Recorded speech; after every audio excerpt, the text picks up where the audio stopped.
Hvaležen medved. Gornik v gorah se ne ve več, ali je bilo pri Macigoju ali na Ravnki, je šivala gospodinja v senc pod drevesom in hojsala otroka.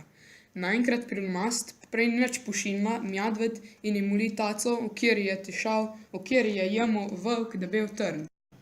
Žena se je ustrašila, a medved le mil in pohlev godrna. Zato se ženska ojunač in mu izdjare trn iz tace.